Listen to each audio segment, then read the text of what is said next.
Selamat pagi buat kita semua. Yang terhormat Bapak Dr. Handus Tawada Silalahi, MPD, selaku dosen pengampu mata kuliah seminar kedokteran. Yang terhormat Mbak Rizky Fisjayati, selaku narasumber. Pagi Mbak. Dan para peserta semua yang kami banggakan. Pada pagi hari ini. Yang pertama, doa pembuka yang akan disampaikan oleh rekan saya Sofina Pasaribu. Kemudian yang kedua, sambutan dari Bapak Dr. Handus Silalahi, MPD. Yang kemudian ketiga, sambutan dari Yusnita Sirait selaku Ketua Pelaksana. Penyampaian materi oleh Mbak Rizky Fisjayani. Dan penutup. Baiklah, untuk memulai acara seminar kita pada pagi hari ini, alangkah baiknya kita berdoa terlebih dahulu. Saya persilakan kepada Mbak Sofina Pasaribu untuk memimpin doa kita pada pagi hari ini. Kepada Mbak Sofi, saya... Untuk memulai acara kita, marilah kita berdoa menurut agama dan kepercayaan kita. Berdoa dimulai. Berdoa selesai. Oke, baiklah, terima kasih kepada Mbak Sofina. Kemudian acara selanjutnya itu sambutan dari Bapak Dr. Handus Tawada Silalahi, MPD, kepada Bapak saya silakan.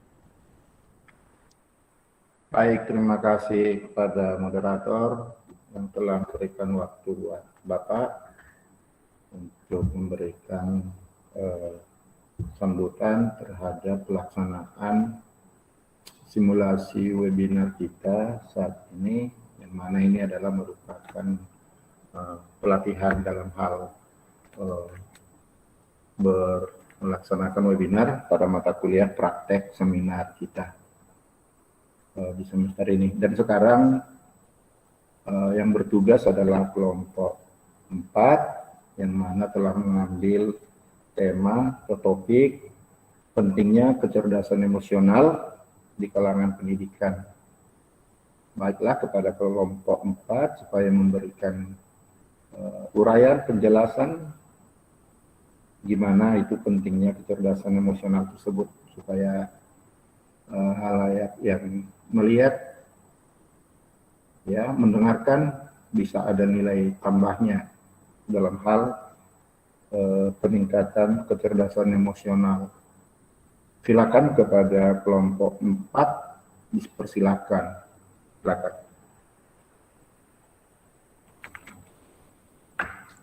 Oke, baiklah, terima kasih kepada Bapak yang telah memberikan kata sambutan.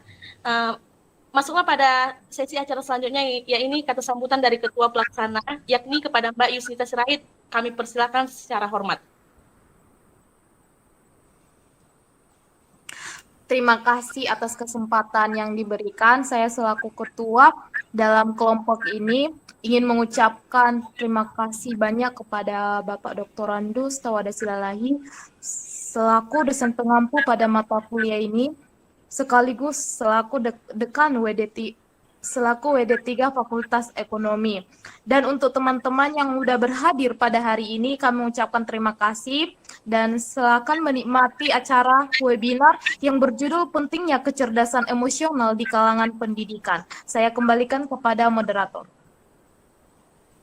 Oke, baiklah, terima kasih kepada Mbak Yusnita Sirait yang telah memberikan kata sambutan. Oke, masuklah kita pada acara selanjutnya, yaitu penyampaian materi. Sebelum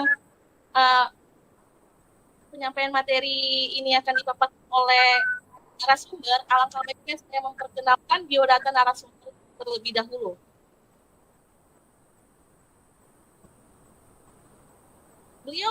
Beliau memiliki nama asli Rizky Fisjayani, yang memiliki nama akun Instagram Rizky Fisjayani, di mana jika teman-teman ingin sharing-sharing mengenai psikologi atau hal-hal yang berkaitan dengan kesehatan mental, bisa langsung aja hubungi Mbak Rizky.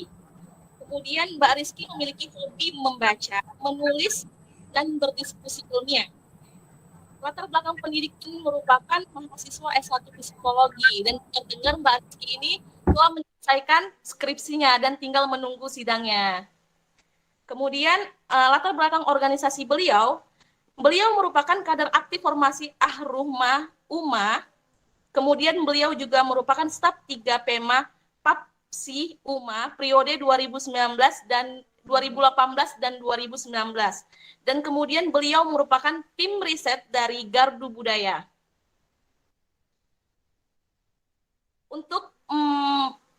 Untuk itu saya persilakan kepada Mbak Rizky untuk menyampaikan ataupun memaparkan materi mengenai pentingnya kecerdasan emosional di kalangan pendidikan. Kepada Mbak Rizky saya persilakan.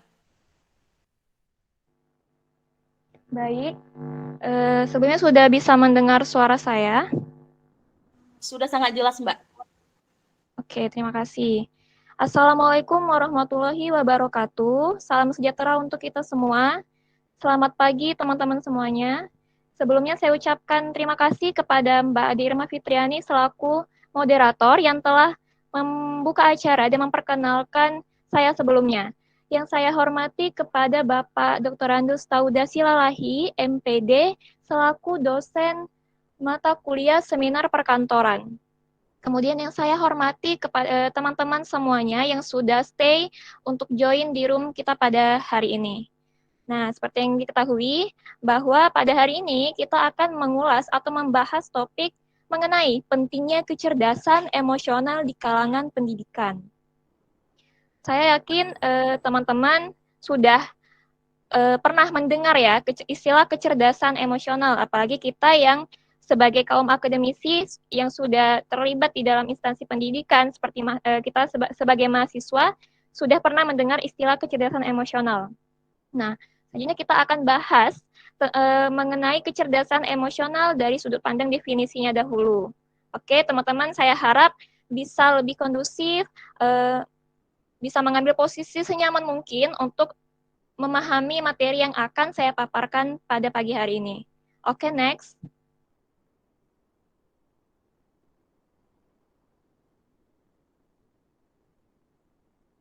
Nah, kecerdasan emosional ini berkaitan dengan sisi psikologi maupun pendidikan.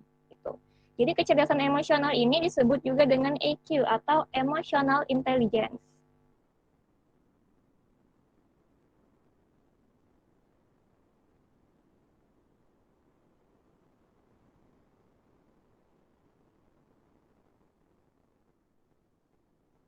Atau Emotional Intelligence. Dan istilah EQ ini dikenalkan oleh John Mayer dan Peter Salovey pada tahun 1990. Nah, menurut mereka, kecerdasan emosional itu meliputi kemampuan untuk memantau perasaan dan emosi diri sendiri juga orang lain, membedakannya, serta menggunakan informasi emosi untuk memandu pemikiran dan tindakan. Nah, jadi ini berkaitan dengan emosi, emosional, dengan perasaan. Teman-teman mampu untuk bisa memahami berbagai emosi, membedakan setiap emosi seperti emosi marah, emosi sedih, emosi bahagia, senang, kecewa, dan sebagainya. Dan teman-teman mampu untuk menampilkan emosi itu dalam perilaku yang bijak atau ideal, gitu ya. Nah, selanjutnya apa aja sih yang berkaitan dengan kecerdasan emosional? Oke, kita bahas dari 5 dimensi. Next.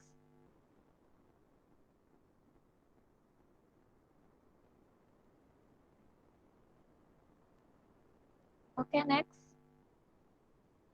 Baik, jadi ada 5 dimensi kecerdasan emosional. Yang pertama, pengenalan diri sendiri atau self-awareness. Nah, ini bermula dari diri kita sendiri dulu. Self-awareness itu adalah kesadaran dengan diri sendiri. Teman-teman sadar dengan kelebihan serta kekurangan, dengan segala potensi yang teman-teman miliki, minat, bakat, dan ke awalnya. Yang kedua adalah kemampuan mengendalikan diri atau self-regulation. Ini berkaitan dengan mengendalikan emosi. Yaitu teman-teman bisa mengendalikan emosi yang ada pada diri sendiri. Seperti ketika marah, teman-teman akan bertindak untuk bijak, tidak melukai orang lain, baik secara verbal maupun non-verbal, dan tidak melukai diri sendiri. Gitu. Oke, yang ketiga adalah kemampuan untuk memotivasi diri, yaitu self-motivation. Nah, self-motivation ini adalah kemampuan untuk mendorong diri sendiri agar lebih bersikap mampu gitu ketika teman-teman berada dalam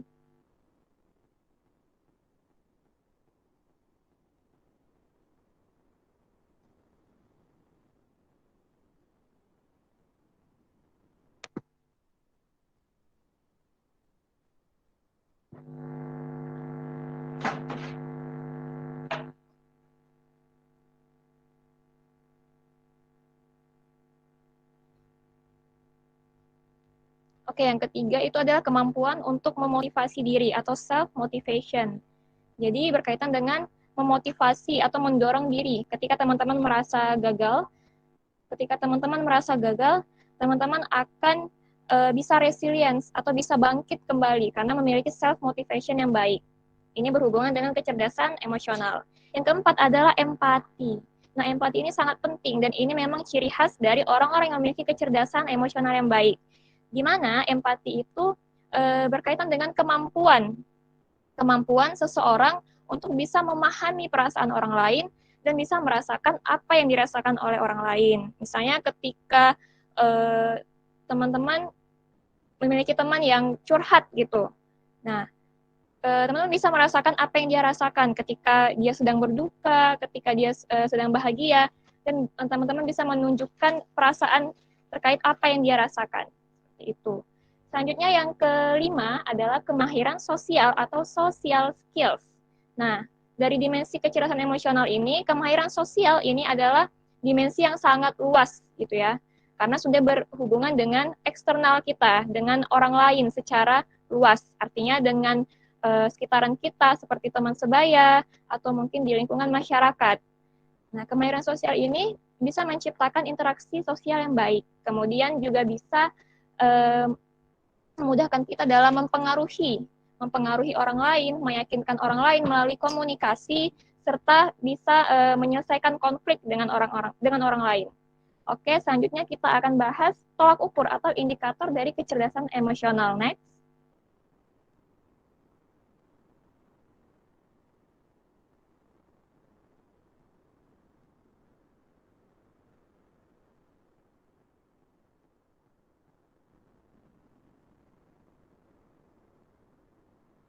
Oke, next.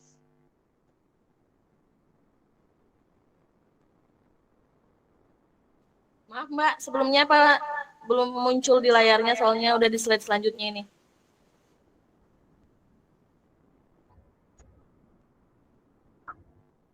Iya, belum muncul. Oke. Oke, jadi indikator yang mempengaruhi kecerdasan emosional. Nah, jadi apa sih tolak ukur yang bisa mempengaruhi kecerdasan emosional kita gitu?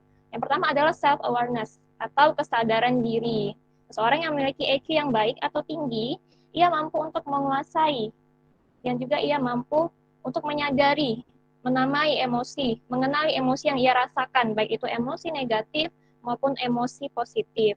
Misal, ada ya orang-orang yang dia sulit untuk paham apa yang dia rasakan, gitu kan. Karena dia kurang dalam pengenalan emosi. Ada orang-orang yang dia sulit paham terhadap emosi orang lain. Nah, itu berkaitan dengan social awareness, yaitu memahami emosi orang. Orang yang menguasai social awareness biasanya memiliki empati yang baik. Nah, lagi-lagi berkaitan dengan empati. Empati itu sangat penting dan merupakan ciri khas dari kecerdasan emosional. Kita menghargai orang lain, kita memahami orang lain, kita menyadari bahwa orang lain juga memiliki perasaan. Jadi kita tidak bisa bertindak sesuka kita, gitu. Nah, selanjutnya adalah relationship management. Ini luas gitu ya. Jadi relationship management ini bisa menciptakan untuk menjaga kesuksesan interaksi sosial.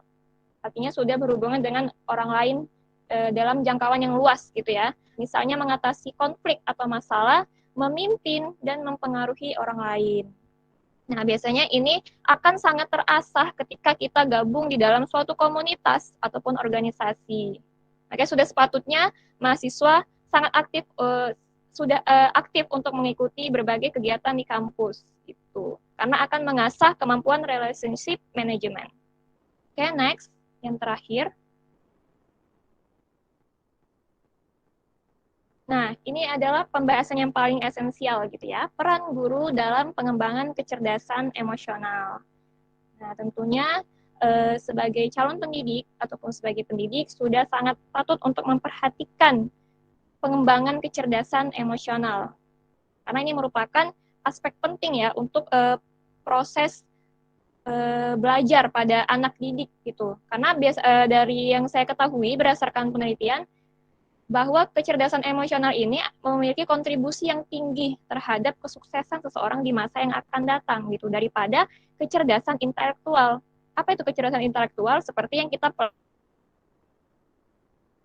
mungkin pelajaran-pelajaran, ada orang yang rajin gitu kan, terus orang yang pintar, tapi belum tentu dia memiliki kecerdasan emosional yang baik gitu. Jadi kecerdasan emosional ini akan terasah melalui pengalaman-pengalaman, dari pengalaman kita berhubungan dengan orang lain, dari pengalaman kita menghadapi masalah, dari pengalaman kita dalam melakukan berbagai kegiatan atau berbagai urusan, itu akan mengasah kecerdasan emosional kita. Nah, khususnya bagi peran guru gitu dalam mengembangkan kecerdasan emosional. Yang pertama, sebagai perencana, model, motivator, fasilitator, dan evaluator. Nah, seorang guru atau pendidik sudah sepatutnya menjadi role model, menjadi sosok yang dicontoh. Ketika kita ingin anak didik kita baik, kita juga harus menampilkan sisi baik diri kita saat kita mengajar. Role model gitu. Motivator, sebagai motivator.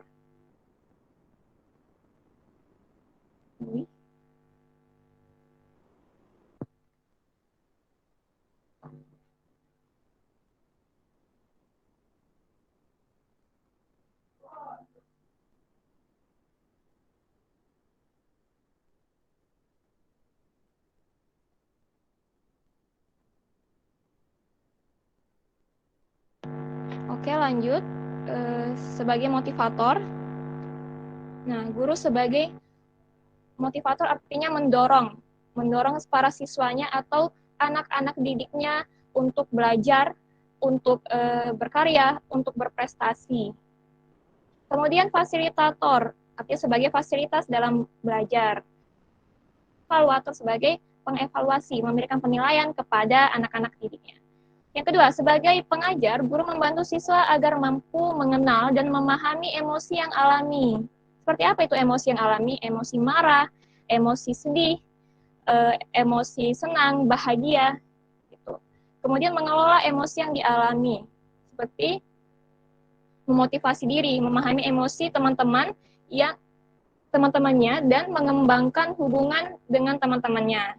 Biasanya berkaitan dengan proses belajar. Makanya tenaga pendidik itu ada membuat sistem belajar yang cenderung lebih ke kelompok gitu ya. Khususnya kayak dari pengalaman saya sebagai mahasiswa di psikologi, sebagian besar itu proses belajar saya sifatnya kelompok. Jadi supaya terasah teamwork gitu, kita bisa lebih mudah untuk memahami emosi teman-teman kita. Kita jadi lebih peduli dengan tugas kita, mengasah kerjasama kita juga. Oke, lanjut lagi ya. Maaf sebelumnya tadi sempat terkeluar. Nah, yang ketiga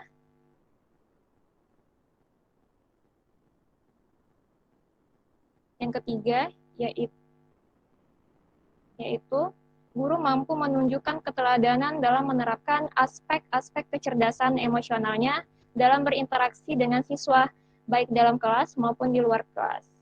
Nah, tadi kita sudah bahas kecerdasan emosional yang berkaitan dengan emosi, dengan memahami perasaan orang lain, memahami perasaan diri sendiri, dan bertindak sebijak mungkin atas perasaan yang kita alami. Jadi, ketika menjadi seorang guru, kita sudah patut untuk memperhatikan bagaimana karakter anak-anak didik, bagaimana kepribadian mereka, gitu. Tidak mudah untuk menjudge mereka itu bodoh, atau mungkin mengatakan mereka itu ya berguna dan sebagainya. Itu harus diperhatikan, dan ini berkaitan dengan etika profesi guru mungkin ya, seperti itu. Baik, sekian itu saja yang dapat saya paparkan. Saya kembalikan kepada moderator. Oke, baiklah. Terima kasih atas pemaparan materi pada pagi hari ini, Mbak Rizky. Sangat luar biasa. Oke, baiklah. Masuklah kita pada sesi tanya jawab. Yang dimana kami akan membuka satu sesi untuk 3 orang penanya. Jadi kepada hadirin yang ingin bertanya, saya persilakan untuk bertanya dan menyebutkan namanya.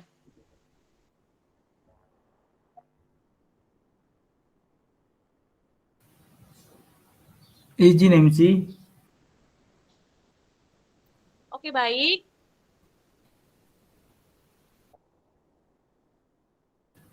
Ya, terima kasih MC atas kesempatan yang diberikan kepada saya. Di sini saya mau menanya kepada Mbak Rizky Fisdayani selaku pemateri pada hari ini, yaitu khusus pada kelompok 4 mengenai kecerdasan emosional. Menurut Mbak Rizky sendiri nih, adakah hambatan yang pernah Mbak temui pada siswa dalam meningkatkan kecerdasan emosional oleh siswa atau oleh mahasiswa, baik di kalangan mahasiswa ataupun di kalangan siswa? Menurut Mbak Rizky sendiri, adakah hambatan yang Mbak Rizky temui itu? Jika ada hambatan, bisakah Mbak Rizky sharing-sharing hambatan apa saja yang sering dilalui oleh siswa dan mahasiswa tersebut? Saya kembalikan kepada moderator. Terima kasih. Oke, baiklah. Terima kasih atas pertanyaannya kepada Saudara Amzon. Apakah rekan-rekan yang lain ada yang ingin bertanya?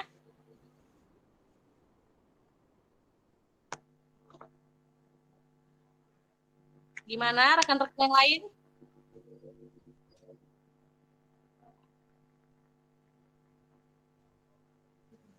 Sudah tidak ada. Oke, baiklah. Kami persilakan kepada Mbak Rizky untuk menjawab pertanyaan dari Saudara Amzon. Saya persilakan kepada Mbak Rizky. Terima kasih kepada Mbak Adirma Fitriani. Oke, saya akan menjawab pertanyaan dari Amzon Silaban terkait adakah hambatan yang dialami mahasiswa ataupun siswa gitu ya dalam mengenai kecerdasan emosional. Tentunya pasti ada. Itu artinya kita punya sisi kelebihan dan kelemahan gitu terkait peningkatan atau proses menuju ke kecerdasan emosional. Kalau dalam siswa itu kan masih dalam fase pelajar gitu ya, dalam fase pelajar, artinya masih dalam periode perkembangan remaja. Nah, hambatan yang biasa mungkin kita temui seperti para siswa yang memiliki kecerdasan emosional yang rendah, biasanya mereka akan cenderung yang kita lihat dari perilakunya mungkin seperti bandel gitu kan. Kemudian malas belajar atau mungkin perilaku-perilaku negatif lainnya seperti ada anak-anak yang suka berantem atau mungkin tawuran. Nah, itu mungkin didasarkan dari pola asuh juga gitu ya, dari keluarga. Karena keluarga itu adalah pusat pertama atau pendidikan pertama seorang anak. Jadi sekolah itu bukan tempat anak itu dengan murni mendapatkan pendidikan, bukan. Itu sebagai membantu anak untuk belajar. Sementara kalau anak-anak itu dididik dari keluarganya dulu, gitu kan, berkaitan dengan kecerdasan emosional. Khususnya apa? Dengan pola asuh. Nah, ada pola asuh yang mungkin tidak ideal pada anak-anak, sehingga menyebabkan mereka berperilaku yang tidak ideal, tidak sesuai. Yang kita lihat ada anak-anak yang suka tawuran, atau mungkin anak-anak yang masih remaja merokok gitu kan, malas belajar dan sebagainya. Itu mungkin dari pendidikan dasarnya dulu. Gitu. Baru kita sebagai seorang guru atau sebagai calon pendidik suatu hari nanti, kita akan membimbingnya, kita akan memberikan edukasi kepadanya, mengajaknya untuk berperilaku yang baik gitu. Kemudian kalau dalam ruang lingkup mahasiswa tentunya ada, karena saya sebagai mahasiswa juga gitu ya, memang awalnya pendidikan itu kan dari keluarga. Nah, kalau ketika kita sudah masuk ke fase mahasiswa, artinya kita sudah masuk ke fase remaja akhir. Kita lebih banyak terlibat di dalam lingkungan daripada terlibat di dalam keluarga gitu. Meskipun ada di beberapa kasus yang memang banyak anak-anak yang hanya ingin dengan keluarganya aja gitu. Tapi ada anak-anak yang memang dia lebih terlibat aktif di luar lingkungan keluarganya, seperti organisasi, komunitas, atau mungkin bagi teman-teman yang kuliah di dalam ruang lingkup perkuliahan. Banyak dinamika yang dialami oleh remaja, khususnya remaja akhir seperti kita. Kayak teman-teman ini, kayak kita sebagai mahasiswa di tingkat akhir, kayak kendala skripsi, atau mungkin pemikiran-pemikiran ke depannya, kira-kira nanti ke depannya aku akan jadi apa ya, tamat kuliah akan jadi apa ya. Nah, itu akan berhubungan dengan proses kita dalam peningkatan kecerdasan emosional. Jadi itu harus diperhatikan gitu. Dan berbagai masalah-masalah yang kita hadapi sebagai kita mahasiswa di lingkungan perkuliahan seperti dengan dosen, kemudian dengan teman sebaya, biasanya itu sering terjadi gitu ya, kayak dalam kelompok belajar. Nah, kemudian juga dalam lingkungan kelas, itu juga bisa menghambat kecerdasan emosional, gitu. Oke, kepada Kak Amzon Silaban, apakah dapat dipahami? Dan sudah bisa dimengerti? Ya, terima kasih kepada Mbak Rizky Fisdayani telah memaparkan penjelasannya dan dapat saya terima. Saya kembalikan kepada MC. Oke, baiklah, terima kasih kepada Mbak Rizky Fisdayani, jawabannya sangat luar biasa. Oke, kepada hadirin yang kami hormati, saya akan menyimpulkan mengenai materi yang telah dibawakan oleh Mbak Rizky Fisdayani, di mana materi tersebut mengenai pentingnya kecerdasan emosional di kalangan pendidikan. Kecerdasan emosional adalah kemampuan menuntut diri, belajar mengakui dan menghargai perasaan diri sendiri dan orang lain, dan untuk menanggapi dengan tepat, menerapkan dengan efektif energi emosional dalam kehidupan sehari-hari, baik dalam dunia masyarakat, dunia sehari-hari, dan dunia terkhusus pada kita seorang calon pendidik, yaitu pada ruang lingkup pendidikan. Oke, tiba saatnya kita di penghujung acara. Terima kasih atas perhatian dan kerjasamanya. Kepada hadirin semua, mohon maaf atas segala kekurangan. Semoga ilmu yang kita dapat saat ini bermanfaat di masa yang akan datang. Oke, baiklah.